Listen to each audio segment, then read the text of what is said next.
पुराने समय की बात है। आजमगढ़ नाम के एक गांव में फारूक नाम का एक आदमी अपने 3 बेटों के साथ रहता था। वो उस राज्य में अपनी दुकान में तरह तरह के साबुन बेचता था, मगर उस समय लोग बर्तन, रेत और कपड़े भी बिना साबुन के धोते थे, जिस वजह से फारूक का धंधा कम चलता था और इसके कारण उनके 2 वक्त के खाने के भी लाले पड़ते थे। दिन भर साबुन बेचकर भी उनका गुजारा नहीं होता था। पिताजी, आज से आप काम पर मत जाइए, आज से काम पर मैं जाऊंगा। अरे बेटा, तुम अभी छोटे हो, तुम मत करो, तुमसे बड़े भी तो कुछ नहीं करते। नहीं नहीं पिताजी, आप काम पर नहीं जाएंगे। ऐसा कहकर असलम उसी राज्य में काम करने के लिए जाता है। बाजार जाकर उसे जो भी काम मिले वो कर लेता था। कभी बोझ उठा लेता तो कभी किसी का सामान बेच देता था। जिसको जैसी मदद चाहिए उसे मदद कर देता था। उसके बदले में जो भी दाम मिले उस कमाई से उनका घर का गुजारा होता था। फारूक उसके बेटे को खुद के पैरों पर खड़ा देख बहुत खुश था। एक दिन असलम बाजार में काम कर रहा था, तभी वहाँ एक शाही फरमान आता है। सबने अपने सर झुका लिए जाए, राजकुमारी इस रास्ते से जा रही है, सब रास्ते के किनारे खड़े हो जाए। सारे लोग रास्ते के किनारे खड़े हो जाते हैं और राजकुमारी की पालकी वहाँ आती है। अचानक पास ही के जंगल से एक शेर वहाँ आता है और सारे लोग भागने लगते हैं। शेर राजकुमारी के पालकी के पास आता है और जोर जोर से गुर्राने लगता है। उसी समय असलम पास ही लोहा पिघलाने वाली दुकान से एक जलती हुई लकड़ी उठाकर उस शेर के सामने खड़ा हो जाता है। राजकुमारी बहुत डर जाती है और पालकी से निकल के असलम के पीछे खड़ी हो जाती है। असलम बड़ी बहादुरी से शेर को भगा देता है। आपका बहुत बहुत धन्यवाद, आपने मेरी जान बचाई है। मंत्री जी, स्वर्ण मुद्राएं इनको भेंट दीजिए। ऐसा कहकर राजकुमारी वहाँ से चली जाती है और असलम घर लौट आता है।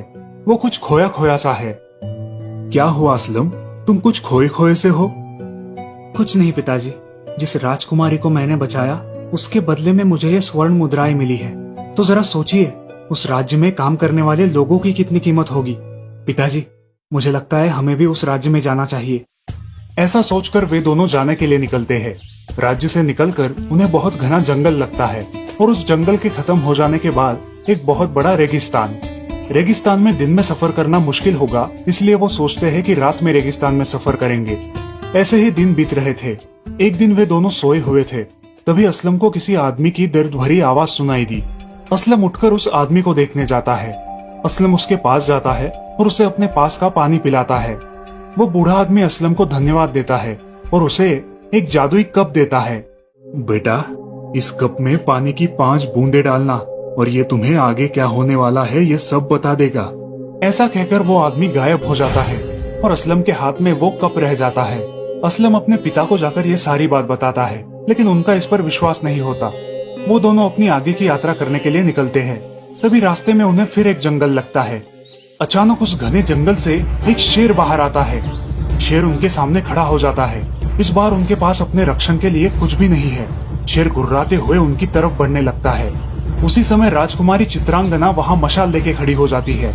राजकुमारी ने उस शेर को अपनी मशाल दिखाकर भगा दिया और असलम के पास आई।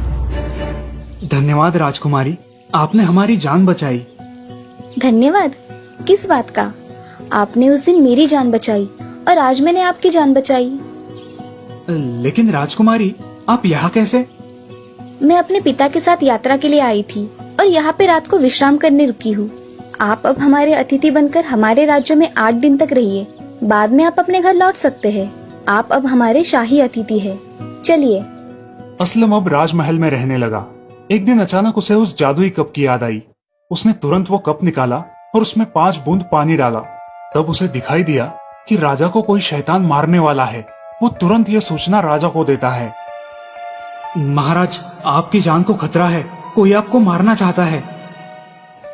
मुझे कोई मार नहीं सकता, मेरे पास ये मेरे शक्तिशाली अंगरक्षक है, तुम चिंता मत करो।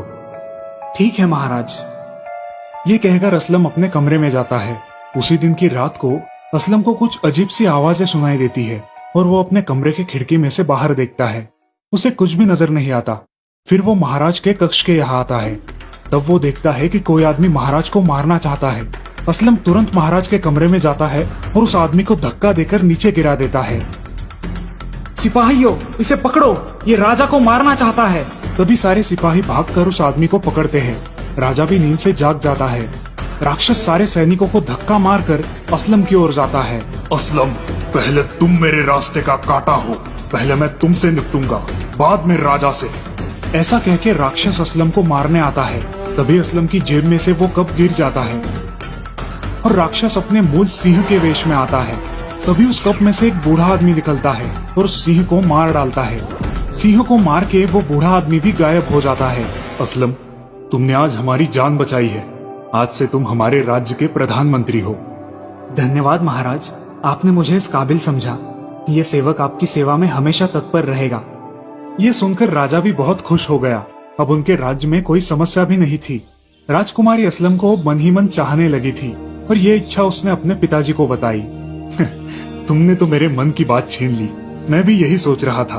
अब शुभ काम में देरी कैसी। महाराज ने असलम से शादी की बात की और राजकुमारी और असलम की शादी सफल रही।